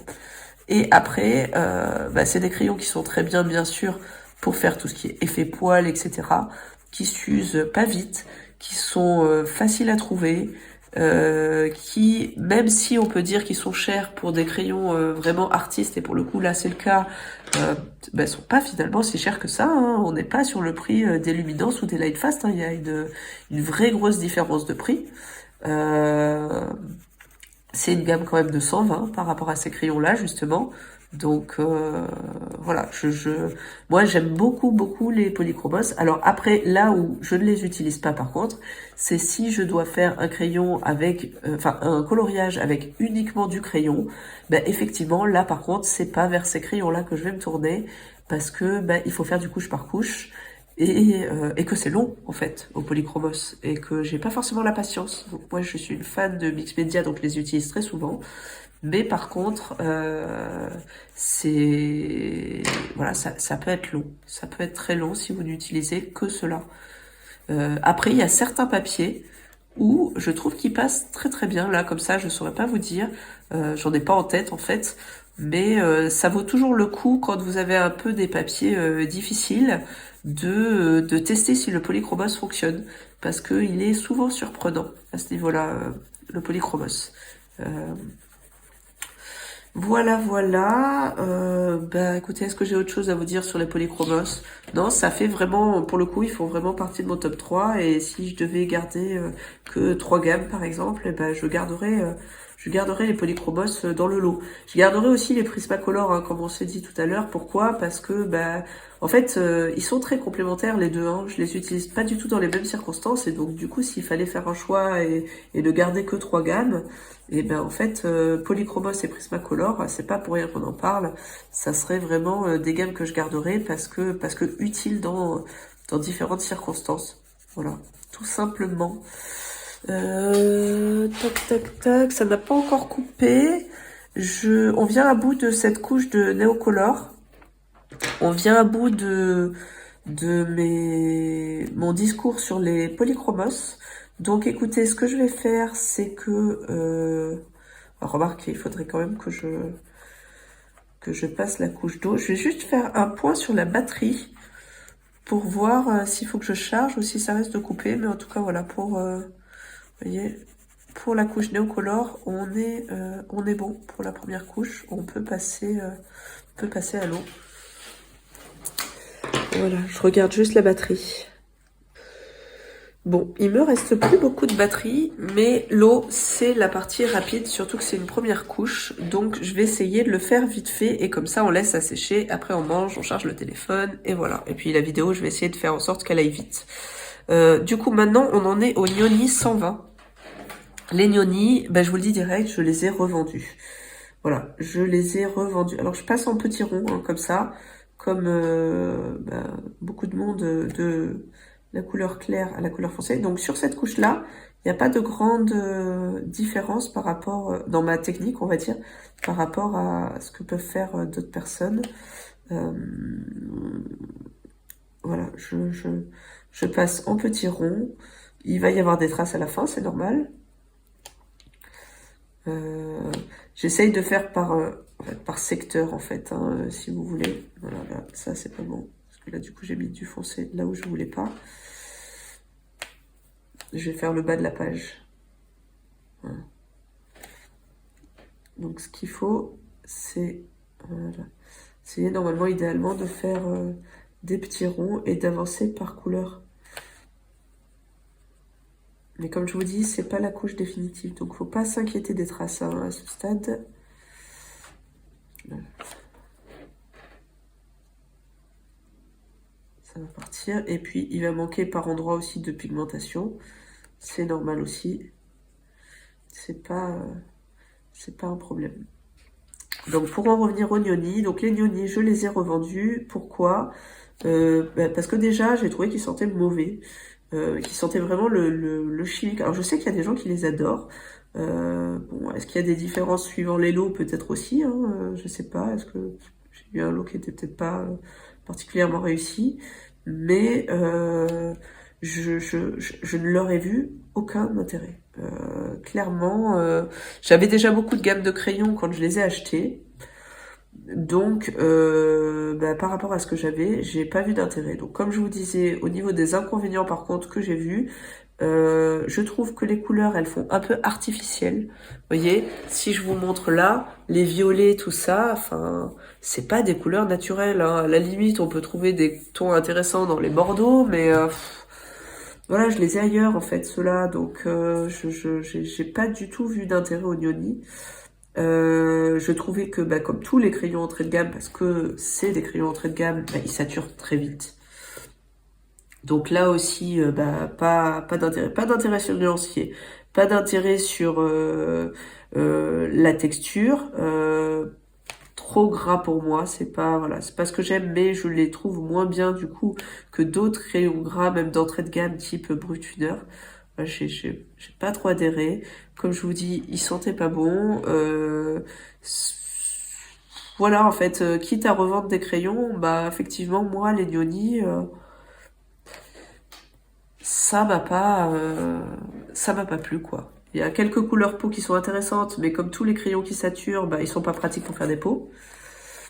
Donc, pas en tout cas de la manière dont moi je fais les peaux. Hein. Pour les gens qui travaillent plus à l'appui que en couche par couche, peut-être qu'effectivement là ça peut leur convenir. Mais parce qu'ils se mélangent correctement entre eux, hein, par contre, hein, on peut pas leur trouver que des défauts non plus. Ils se mélangent correctement entre eux.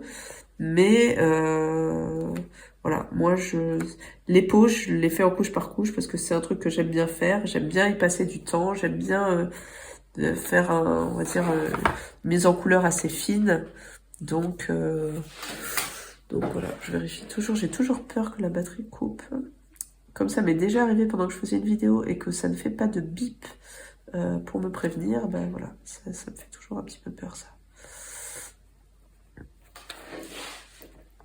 Là où il y a des jonctions, j'essaye de nettoyer mon pinceau quand je vois qu'il a trop une certaine couleur qui va pas dans l'endroit en fait.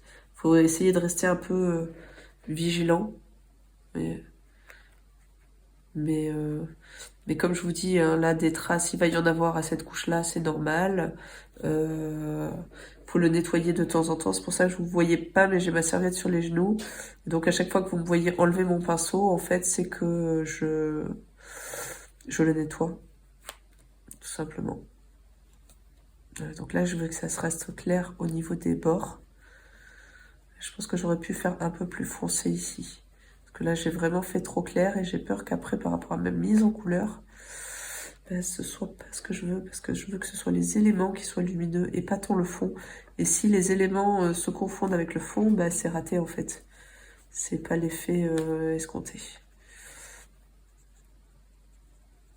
Voilà. Du coup, bah, pour les Nioni, j'ai pas grand chose à dire de plus, hein. Je les ai revendus, ils me plaisaient pas, voilà. Ensuite, les collines. Alors, faut que je vous montre le nuancier. Les collines, les voici. Alors, les collines, c'est mes crayons préférés de moyenne gamme. Je les mets moyenne gamme, pourquoi? Parce que moyenne gamme par rapport au prix. Parce qu'ils sont pas très chers. Alors je sais pas combien ils sont aujourd'hui, mais à l'époque, sur Amazon Japon, puisque c'est là qu'il faut les acheter, hein, par contre ça c'est un peu la contrainte, mais sur Amazon Japon, on les trouvait avec, je crois, les frais de port, les taxes et tout, quoi, vraiment tout compris, dans les 80-90 euros pour 120 crayons. Donc c'était tout à fait correct. Merde, j'ai plus d'eau dans mon pinceau aussi, j'en ai encore un peu. Pourquoi il sort plus cette eau? J'ai pris ce pinceau à réservoir d'eau là parce qu'il a une mine assez grosse, mais c'est pas mon préféré. Moi je préfère le Cultura au final. Et là, je sais plus ce que c'est, mais c'est pas un Cultura. Donc voilà, donc on en était aux collines. Alors les collines, franchement, même si c'est des crayons plutôt gras, qui donc ont pas naturellement ma préférence, je les trouve très très bien. Je trouve qu'ils saturent pas si vite que ça. Je trouve qu'ils ont des couleurs qui me parlent, enfin qui me plaisent. Ils ont beaucoup de roses, notamment, qui sont des couleurs qu'on trouve pas trop. Ils ont un marron ocre, celui-ci là. Celui-ci que je trouve très très utile à la fois pour tout ce qui est peau, mais aussi pour tout ce qui est végétation, enfin bois, etc. Pour tout ce qui est... oui, non, c'est ça, essentiellement, c'est les peaux, la végétation, le côté nature.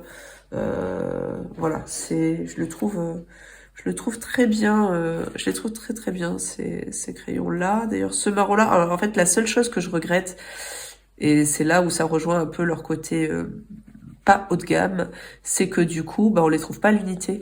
Donc par exemple, ce marron-là, enfin cet ocre, moi je l'aurais bien racheté déjà, parce que je l'ai déjà pas mal utilisé, et bah, ça c'est pas possible. Donc ils sont pas très chers par contre. Ça vaut peut-être le coup de se racheter une boîte. Et encore, je vous dis ça, je vais pas regarder les prix dernièrement. Des fois, on peut avoir aussi des surprises dans les hausses de prix, hein. Mais voilà, en tout cas, à 80-90 euros, ils valent vraiment le coup. En plus, c'est quand même une gamme de 120. Donc ça, c'est quand même chouette. Voilà, pour moi, 120 crayons, c'est bien. En termes de nombre de crayons. En général, on a tout ce qu'il faut dans les 120 crayons. Là aussi, pour parler nuancier, ben, on trouve à peu près tout. La seule chose, pardon, je change le sens, mais c'est pour faciliter l'application. La seule chose que j'aime un peu moins dans leur nuancier, c'est finalement leur vert.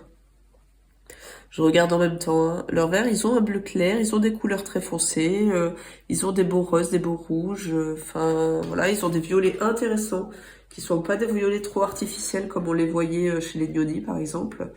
Euh, voilà, pour moi c'est vraiment des très bons crayons. Si vous avez pas un gros budget et que ça vous fait pas peur entre guillemets, mais d'ailleurs n'ayez pas peur, hein, mais bon, si ça vous dérange pas d'acheter sur Amazon Japon, vraiment foncez quoi.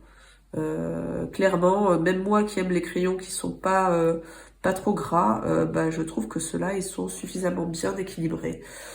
Après, les goûts et les couleurs sont, voilà, tous les avis sont dans la nature, hein. Je sais qu'il y en a qui les aiment pas trop, mais moi, je vois pas trop de défauts, si ce n'est que, voilà, il y a certaines couleurs qui me manquent un peu. Ils saturent peut-être plus vite, bien sûr, que les polychromoses, donc ils sont moins polyvalents, on va dire, en mix média, mais ils saturent pas si vite que ça. Ils sont très pigmentés.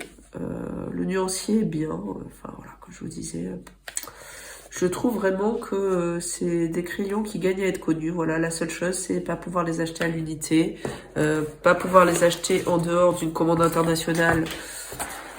Bah, je peux comprendre que ça freine certaines personnes. Maintenant, pour vous faire une petite parenthèse sur Amazon Japon, dans Amazon Japon, j'espère que je suis dans le cadre encore. Ah, j'ai plus de batterie. J'ai plus de batterie. Bon, si ça coupe avant la fin, vous avez vu la manière dont je procède. Hein. Au pire, si vraiment je me rends compte que ça coupe, je regarderai où ça s'est coupé et puis je reprendrai mon petit blabla. Je vais me mettre une feuille là. Je reprendrai mon petit blabla sur les crayons. Du coup, on parlait Colline. Oui, alors Amazon Japon. N'hésitez pas à acheter sur Amazon Japon, hein, parce que on reçoit très vite. Notamment ces crayons-là, vraiment. Enfin, des fois, ça va même plus vite que la livraison en France, quoi. C'était quoi, genre une semaine, même pas, quoi. Enfin, franchement, c'était vraiment très très rapide. On n'a pas de souci de taxes qui pourraient arriver parce que les taxes sont déjà incluses. Voilà, après c'est Amazon, hein, donc c'est fiable. Hein. J'ai jamais renvoyé d'article, je vous le cache pas, parce que finalement à chaque fois j'ai gardé ce que j'avais, donc je peux pas vous dire si au niveau des renvois tout ça c'est facile, mais en tout cas au niveau fiabilité sur votre achat, il n'y a pas de sujet. Il n'y a pas, voilà, je veux dire, il n'y a pas de mauvaise surprise, ni dans le délai de livraison, ni dans les taxes, ni tout ça, voilà. Tac, tac, tac. Bon, je fais vite. J'espère que vous verrez la fin de la couche en question. Mais dans tous les cas, vous avez compris le principe. Et puis, vous voyez, hein, il y a des marques, c'est normal. Ça me perturbe pas plus que ça, clairement. Bon, après, ça restera un fond aquarellable, hein. Donc, même si on va lisser avec la méthode que je vais employer pour faire la couche d'après, le but, c'est pas d'avoir zéro trace non plus. Hein. L'idée, c'était quand même d'avoir une texture dans ce fond. Hein. Sinon, j'aurais pas choisi ça. Hein. Sinon, les pastels gras, par exemple, voilà, auraient permis d'avoir un rendu plus lisse. D'ailleurs, vous avez vu, hein, j'ai testé la technique aussi. C'est juste que les pastels gras, ça garde un film gras, et même si ce fixatif, pour pastel gras de Sennelier est, je trouve, vraiment quand même efficace, le plus efficace que j'ai trouvé, hein, d'ailleurs. D'ailleurs, des fixatifs pour pastel gras, en réalité vraiment spécifique pastel gras, il n'y en a pas beaucoup, hein. Même si c'est pas le seul que j'ai jamais trouvé qui soit vraiment aussi spécifique, en fait. Mais il coûte cher, ce fixatif. Ça, c'est l'inconvénient. Il est très efficace. Ça vaut le coup. Ça dure effectivement un certain temps. Parce que je n'ai jamais acheté d'autres bouteilles que celle-ci. Hein. Mais voilà, il a un prix. Hein. Sennelier, ils font pas de cadeaux. Voilà. Écoutez, on arrive au bout. J'espère que ça n'a pas coupé. J'espère que mon papier, puisque j'appuie dessus, n'a pas enlevé trop de déocolore qui n'était pas sec. Voilà. Hop. Ça, c'est la première couche. Voilà, ça n'a pas coupé. Alléluia. Voilà. Donc, je vais m'arrêter dans mon blabla. Surtout que la vidéo est déjà très très longue. Je vais charger le téléphone. Je vais manger. Je laisse sécher. Ça n'a pas débordé. Si, un petit peu quand même. Bon, écoutez, c'est pas grave. Voilà pour la première couche. Voilà. Pas de surprise à ce stade. Allez, on se retrouve tout de suite. Rebonjour. Alors, du coup, normalement, j'ai de la batterie. J'ai mangé, donc on peut reprendre le petit colo. Ça a séché, du coup, pendant ce temps-là. Donc, très bien. Bon, ça a un petit peu gondolé, mais ça, je pense que en remettant à plat, ça ira. Alors, je vais vous expliquer la fameuse technique. Donc, la fameuse technique, en fait, c'est tout simplement d'utiliser ce type de brosse. Voilà, donc j'en ai pris deux. J'en ai pris une plus fine pour les petits coins. Et elle est où ? Elle s'est cachée. Elle s'est cachée où ? Vous êtes comme moi, vous êtes toujours en train de chercher vos outils. J'en ai partout en même temps. Donc, voilà, elle était cachée derrière le gobelet d'eau. Voilà, une petite brosse fine et une petite brosse comme ça. Donc, au niveau de l'application du Neocolor, d'ailleurs, je pense que je vais vous la zapper ou peut-être la mettre plus vite. On va faire exactement comme la première couche. Sauf que après, derrière, en fait, on va pas passer avec le pinceau à réservoir d'eau. On va passer avec ces petites brosses-là, mais tout juste humidifiées. Donc vous voyez, j'ai pas un gobelet, j'ai mis un petit couvercle avec un creux en fait. Donc je tremperai la pointe de ma brosse dans l'eau. Je la brosserai sur un chiffon comme ça là pour juste l'avoir humide. Et après, je viendrai passer en petits ronds pour étaler le néocolore en question. Voilà, allez, je fais vite parce que du coup, on en est déjà à beaucoup de temps de vidéo. Donc, alors ça, c'est la deuxième couche. Ça sera peut-être la dernière ou peut-être que je ferai quelques retouches par endroit sur certaines zones où le pigment a peut-être trop bougé ou ça me va pas. Donc, voilà. Donc là, j'essaye de mettre un petit peu moins de vert qu'à la première couche parce que je trouve que c'était trop vert. Moi, je voulais juste un reflet lumineux. Donc j'en remets quand même un petit peu, mais pas trop non plus, quoi. Vraiment sur le bord. Voilà. Alors, la seule difficulté, c'est que du coup, on voit pas forcément où on passe. D'ailleurs, tiens, j'avais oublié ces petits coins-là. On voit pas forcément où on passe. Donc voilà, il faut essayer d'avoir un rendu le plus lisse possible parce que l'idée, ça va être de garder le rendu lisse que vous allez faire. N'hésitez pas à appuyer un petit peu sur les néocolores. Il faut vraiment qu'il y ait de la matière. Comme la première couche, hein, ça par contre. Mais voilà, c'est la clé. Et puis surtout, voilà, ne pas trop d'eau, en fait. C'est pour ça que ça va garder, le néocolore va garder un aspect un petit peu gras. En fait, un peu comme on aurait fait du pastel gras. Voilà, c'est un peu un mix entre l'aquarelle et le pastel gras. Je sais pas si ça existe tout à fait, mais dans l'idée, c'est ça. C'est à la fin, le néocolore, on va l'appliquer plus comme une craie finalement que vraiment aquarellable. Alors, on va quand même utiliser un petit peu d'eau pour aider le mélange des couleurs, voilà, le mélange des couleurs. Mais on va garder cette caractéristique du néocolore qui est que c'est un bâtonnet en fait. Donc voilà, c'est là où je dis que ça rejoint un petit peu le pastel gras à ce niveau. Et du coup, ce qui est bien dans le néocolore, c'est que les couleurs sont très vives, plus vives que sur de l'aquarelle quand même. Voilà. Donc on n'hésite pas, on fonce. Voilà. Et donc pour en revenir à mon histoire de crayon, vous voyez ou pas? Enfin, de toute façon, même si vous voyez pas la totalité, la technique c'est toujours la même. Hein. Donc je passe sur les bords et puis cette couche-là, elle est pas forcément hyper intéressante. C'est pour ça que je me disais dans le zoom là, je suis déjà à 1h15 de vidéo en réalité. Mais j'ai pas forcément envie de vous faire une vidéo si longue parce qu'on en est à peine à la deuxième couche en fait.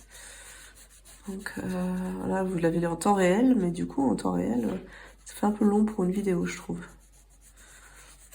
Bon. Donc on revient au crayon. Donc je vous avais parlé des collines. Je pense que j'avais fini. Donc crayon que j'aime bien, qui est pour moi le meilleur milieu de gamme. Voilà, meilleur compromis prix, qualité de crayon, qualité du nuancier. Et maintenant on va passer aux Pablo. Les Pablo, alors c'est pareil, c'est 120 crayons. Et les Pablo, ils sont clairement dans mes préférés. Et pourtant, comme beaucoup de mes préférés, c'est pas des crayons que j'ai adoré tout de suite. C'est des crayons, même je me souviens avoir été déçue en recevant les crayons en question, parce que c'est des crayons qui sont quand même chers, même en France. Hein, je sais qu'au Canada c'est de la folie, mais même en France ça fait partie des crayons qui sont quand même chers. Ils sont dans les mêmes prix, je crois, que les polychromos, à peu près. Peut-être même un peu plus cher, je sais plus. Un peu moins cher que les luminances, ça c'est sûr, mais enfin ils font partie des crayons chers. Et je me souviens que j'avais été déçue parce que j'ai pas adhéré tout de suite à la texture de ces crayons. En fait, je voyais pas ce qui justifiait le prix. Et en fait, aujourd'hui, ils me plaisent beaucoup. Et ils me plaisent pourquoi? Parce que je trouve que ils sont très équilibrés au niveau de la texture finalement. Parce que en fait on peut les utiliser à la fois en couche par couche comme on utiliserait un polychromos et à la fois à l'appui puisque ils sont suffisamment gras quand même pour se mélanger très bien. Voilà. Donc en fait, ils sont hyper polyvalents, je trouve, parce que la mine est suffisamment dure pour qu'on puisse faire des effets cheveux, du couche par couche, etc. Et en même temps, suffisamment tendre, on va dire, pour à l'appui réussir à les fondre. Alors, la seule chose par contre, c'est que moi, je les aime globalement sur tous les papiers. Mais je sais que certaines personnes trouvent qu'ils sont moins passe-partout en termes de papier.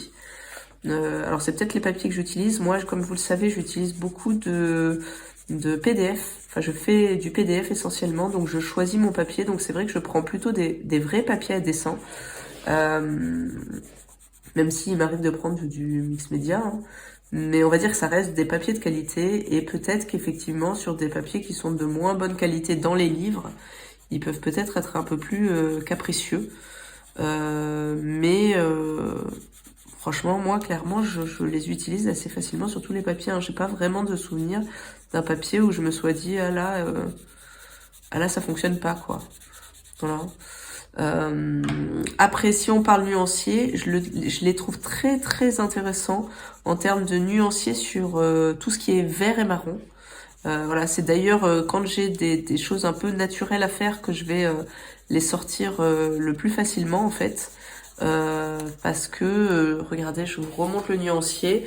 Vous voyez, si vous avez à faire des écureuils, etc., bah, vous avez des très beaux marrons rouges qui sortent un peu de l'ordinaire. Vous avez beaucoup d'ocre. Vous avez beaucoup de vert naturel, en fait, pour des feuillages, etc. La seule chose... Enfin, mais par contre, il y a d'autres couleurs où ils pêchent plus. Par exemple, dans les roses, je trouve pas que leurs roses soient vraiment intéressants. C'est pas les roses qui me plaisent le plus. Ils peuvent avoir des magentas, des roses un peu rouges qui peuvent être pas mal, mais voilà, c'est pas les roses les plus intéressants dans ces crayons-là. Niveau rouge-orange, il y a ce qu'il faut, mais voilà, c'est le minimum. Il n'y a pas non plus de couleurs qui sortent de l'ordinaire là-dedans. Par contre, ils ont un blanc-beige qui est super. Ils ont un bleu clair qui est super. Ils ont un violet très foncé, un peu type indigo justement, qui est super. Enfin voilà, il y a vraiment quelques couleurs, je trouve, dans le nuancier, et notamment si vous cherchez des très beaux verts naturels et des très beaux marrons, je trouve que ils sont très très bien pour ça. Voilà, et puis après, comme je vous dis, moi, la texture, je trouve qu'elle est polyvalente. C'est pareil, un peu comme les polychromos, c'est des crayons que je peux prendre pour aller balader en n'ayant que cela. Alors, ça va être quand même fonction de mon dessin, parce que comme je vous dis, dans le nuancier, il y a certaines couleurs qui me manquent un peu, mais je les aime suffisamment pour pouvoir, sur un colo, n'utiliser que eux, en fait. Voilà. Qu'est-ce qu'il y a d'autre à dire de plus sur ces crayons?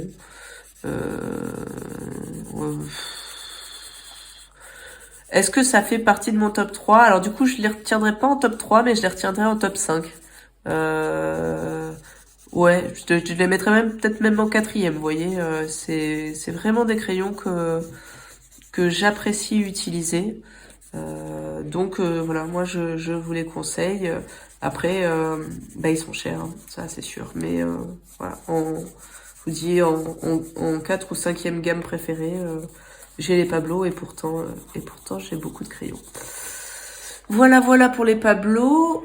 Ensuite, j'avance un petit peu dans mon cahier. Ensuite, on passe au Derwent Artist. Donc, il y en a 120. Alors, les Derwent Artist, c'est des crayons que j'hésite à revendre. J'hésite, mais j'hésite. Je les ai pas revendus. Alors, pourquoi déjà, c'est pas des crayons qui font partie de mes tops. Parce que la bide est très dure. Que je trouve qu'ils sont difficiles à mélanger, que comme je vous l'ai dit, bah du coup moi j'utilise rarement que le crayon, donc du coup finalement bah, je les sors quasiment jamais. Ils sont quand même chers, les Derwent Artist, trop cher pour ce que c'est, pour moi clairement, mais ils ont certains atouts. Les atouts, c'est quoi? En fait, les atouts, c'est déjà qu'il y en a 120, donc ça, c'est une qualité. Et ensuite, dans les 120, je trouve qu'il y a des couleurs très intéressantes. Alors ça m'enquiquine parce que du coup, bah, moi je les ai pas à côté de moi, il a fallu que je fasse un tri dans mes crayons, donc ils sont dans mon garage, donc je vais encore moins les sortir, j'ai envie de vous dire. Mais parfois, une ou deux couleurs des Derwent Artist, je les utiliserai volontiers, et notamment, alors je vous montre ces couleurs-là. Voilà, pareil, toujours un peu pareil, hein, marron un peu, enfin rouge marron là, noisette, couleur, je dirais couleur écureuil hein, pour moi, ocre, voilà, ça c'est des très belles couleurs. Là, ce prune là, il est vraiment très intéressant. On a pareil des mauves clairs, des gris, bleu gris, ça sort un peu de l'ordinaire. Voilà, donc ici là, voilà, ces couleurs là aussi, elles sont vraiment intéressantes. Donc, j'ai envie de dire, quelques couleurs de cette gamme-là, ça vaut le coup de les acheter. Est-ce que ça vaut le coup d'avoir la gamme complète? Bah, faut vraiment que vous aimiez pas les crayons gras, quoi. Hein. Parce que de tous ceux que j'ai, je pense, même si, bon, effectivement, c'est un terme qu'on n'aime pas trop employer, mais ça reste des crayons secs. Hein. Clairement, pour moi, enfin. Il faut adhérer à ce type de crayon pour vouloir utiliser les Derwent Artist, ou alors il faut les utiliser vraiment en tant que crayon et non pas pour faire de la colorisation sur des grandes surfaces. Voilà, ça va être sur des petites zones, etc. Mais du coup, voilà, ça limite quand même vraiment leur utilisation, quoi. Et comme ça reste des crayons qui sont quand même chers. Est-ce que si c'était à refaire, je pense pas que je les rachèterais. Maintenant que je les ai, est-ce que j'ai envie de les revendre? Des fois, je me pose la question. Pour l'instant, je l'ai pas encore fait. Ça pourrait arriver, mais en même temps, j'aurais envie de les revendre en gardant quelques couleurs. Vous voyez ce que je veux dire? Donc peut-être que si éventuellement je trouve les couleurs en question à l'unité facilement dans un magasin, parce que j'irai pas faire une commande internet pour ça. Hein, mais à ce moment-là, pourquoi pas garder quelques couleurs, mes préférées, sachant qu'en plus dans les crayons, je trouve qu'il y a des couleurs plus grasses. Celles que je vous citais, justement, elles sont plus grasses, quoi. Alors, après, est-ce que c'est les crayons que j'ai reçus ou est-ce que c'est cette gamme-là avec ces crayons-là dedans qui sont comme ça? Je ne sais pas. Je ne sais pas. Peut-être qu'il faudra une troisième couche, parce que j'ai des zones qui restent quand même un peu blanches, et là, normalement, on devrait être à ce stade-là assez opaque, vous voyez. Peut-être qu'il faudra une troisième couche. Bon, auquel cas, je vous montrerai certainement pas la troisième couche parce que la vidéo est déjà beaucoup trop longue. Vous aurez compris, ça restera la même technique. Hein. Mais bon, on va voir à l'application. On va voir à l'application. Et puis là, je voudrais faire vite. Et ça n'est pas gagné. Je pense que soit cette vidéo va être très longue, soit ce que j'avais prévu de vous laisser en temps réel et où je papote, bah, finalement, je vous le mettrai en version accélérée avec une voix off. Ça, c'est possible. Alors, on va peut-être perdre un peu en information sur les crayons, mais sinon, j'ai peur que ça soit vraiment trop long. Dites-moi si ça vous va bien, les vidéos très longues ou pas. Si vous avez finalement ce passage au montage ou si je l'ai coupé, je ne sais pas, mais dites-moi, voilà. Dites-moi, ça m'intéresse de voir jusqu'à quelle durée une vidéo peut vous intéresser, ou au contraire, au-delà de quelle durée, ça peut vous décourager à lancer la vidéo, en fait. Alors, moi, j'aime bien les vidéos de 1 heure, ça me dérange pas du tout, mais voilà, si c'est plus de 2 heures, c'est compliqué quand même. Hein, ou alors, il faut la regarder en 15 fois, mais... Quand on veut avoir le fond, par exemple, si c'est vraiment ça qui vous intéresse dans la vidéo, plus que le papotage crayon, ça peut être compliqué, je le conçois. Hop. Donc, on avance sur les crayons. Donc, les Derwent Artist, je les conseille pas spécialement. Ensuite, qu'est-ce qu'on a d'autre? Ça tourne pas. Les Starjoy. Les Starjoy, voici le nuancier. Donc, les Starjoy, c'est des crayons que j'avais découverts par Clio Colo et que j'aime bien. Que j'ai gardé Parce que déjà j'aime bien le nuancier, il y a des couleurs qui sont très intéressantes. Je vous remontre en détail. Là j'avais fait l'effort de faire une couche, deux couches. Vous voyez, il y a des couleurs claires comme ça qui sont très sympas. Il y a des verts qui sont naturels, qui sont utiles. Il y a des ocres qui sont utiles. Il y a des roses intéressants. Alors c'est un mélange un peu particulier. Cette couleur-là par exemple elle est très sympa aussi. Ça c'est sympa aussi. Voilà, ça j'aime bien. Voilà, toutes ces couleurs-là je les aime bien. Donc je trouve que le nuancier de cette gamme est vraiment sympa. Après, pour moi, il se suffit pas à lui-même. Pardon, je parle un petit peu du nez, je suis malade, ça fait 3 semaines, c'est terrible. Il se suffit pas à lui-même, mais en crayon d'appoint mélangé avec une autre gamme plus basique, j'ai envie de dire, le fait qu'il y ait des couleurs qui sortent de l'ordinaire, bah c'est intéressant. Voilà. C'est bien. C'est Après au niveau des un peu défauts de la gamme, bah ils vont quand même saturer plus vite. On est sur des crayons qui sont pas très chers, hein. Je sais plus combien ils sont, mais moi je les mettrais en milieu de gamme si vous voulez. On n'est pas sur des crayons artistes, donc on est sur des crayons qui saturent plus vite, effectivement, qui permettent pas forcément 15 couches. Mais voilà, enfin franchement c'est très très honnête. Et ça peut venir compléter une gamme, notamment si vous aimez bien tout ce qui est voilà tout ce qui est beige, parce que ils sont riches en couleurs comme ça dans cette gamme-là. Donc voilà, ça je peux vous les conseiller. Et ceux-là, j'envisage pas de m'en séparer quoi. Voilà, même s'ils sont pas artistes, j'envisage pas de m'en séparer. Il faudrait que vraiment je restreigne mon nombre de gammes pour avoir envie de m'en séparer. On en est à 17 minutes de vidéo. Bah écoutez, je pense qu'on va faire la technique de la brossette. Et puis voilà. Hein. Je vais vous montrer ça. Et après, hop. Après, on sera pas loin d'avoir fini, je pense, pour ce fond, normalement. Donc d'abord, j'utilise la toute petite brosse. Donc j'humidifie à peine. Hein. Là, je suis à moitié sur le drawing gum, donc ça marche pas forcément très bien. En plus, cette brossette-là, c'est pas ma préférée par rapport à la taille un peu plus grosse. Et là, j'ai mis trop d'eau, donc ça m'a fait partir le pigment. Il faut pas qu'il y ait trop d'eau. Il faut juste que ça soit humide pour pouvoir, en fait, activer le néocolore. En fait, c'est vraiment ça l'idée. Je pense que j'ai passé la brossette un peu plus grosse, hein, tant pis. Donc, vous voyez, en fait, ce que je fais, c'est que je mouille et j'essuie. Voilà. Et là, vous voyez... Bon, c'est pour ça que là, c'est bien d'avoir fait le drawing gum. Et que je voulais savoir si le crayon marchait par-dessus. Et on avance petit à petit, en fait. En faisant toujours des mouvements circulaires. L'idée, c'est que ça se fonde, hein.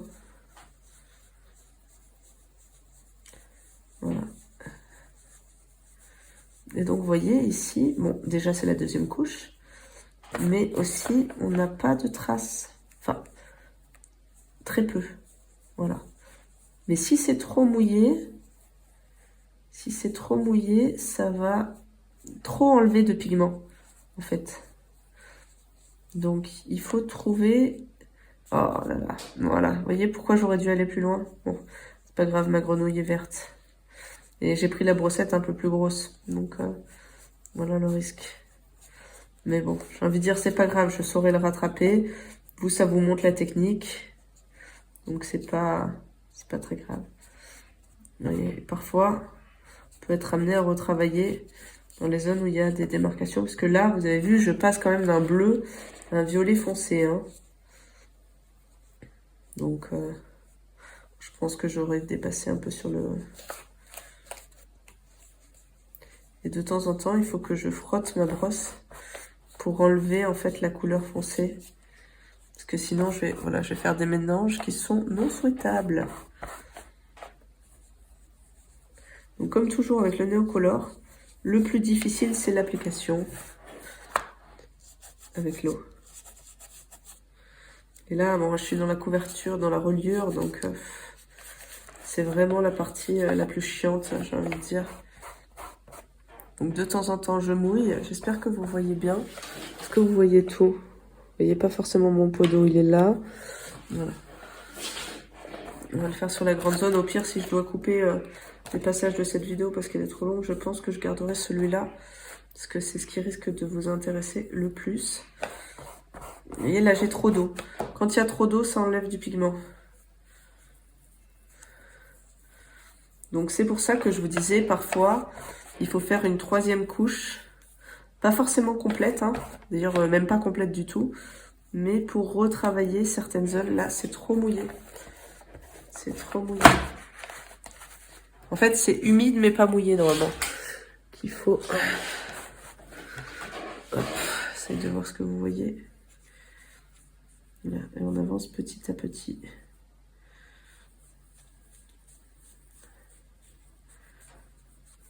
Voilà, vers le sombre. Bon, après, l'idée, ça reste d'avoir un fond texturé. Hein.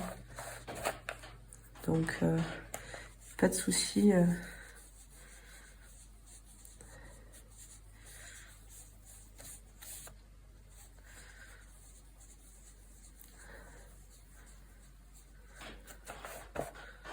Hop, je mouille.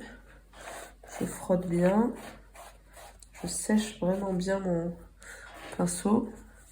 Et je repars du clair pour enlever, vous voyez, cette petite démarcation. Voilà. Et il faut faire attention, pas trop ramener de foncé dans le clair. Voilà, une 3e couche, ça peut vraiment aider à rendre le truc complètement lisse, si c'est le rendu qu'on aime.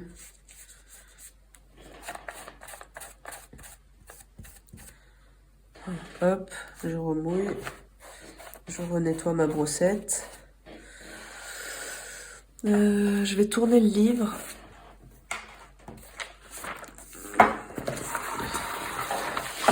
Ce sera plus facile pour moi. Oui, vous voyez.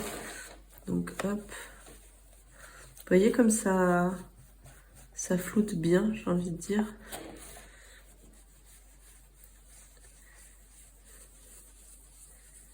Voilà, donc pour ceux qui ont du mal à appliquer les néocolores, parce qu'ils trouvent que on voit trop de traces, par exemple. Donc, premier conseil, faire au moins 2 couches. Et si vous voulez un rendu un peu comme ça, un peu plus type pastel gras, bah, n'hésitez pas à utiliser une petite brosse humide. Pas mouillée, humide. Voilà. Et on avance du clair vers le foncé.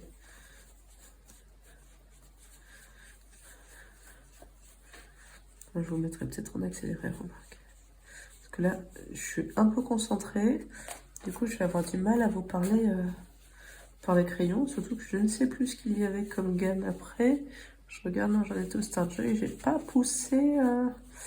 j'ai pas tourné la page.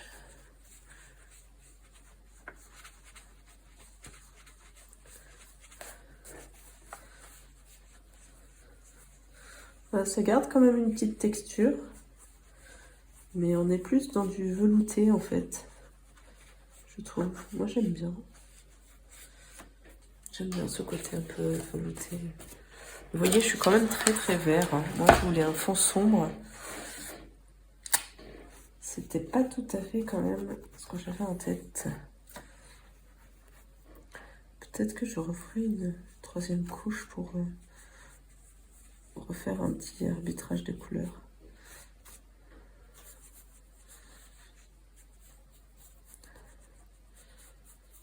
Bon, après, parfois quand on rajoute le crayon, ça change un petit peu la donne.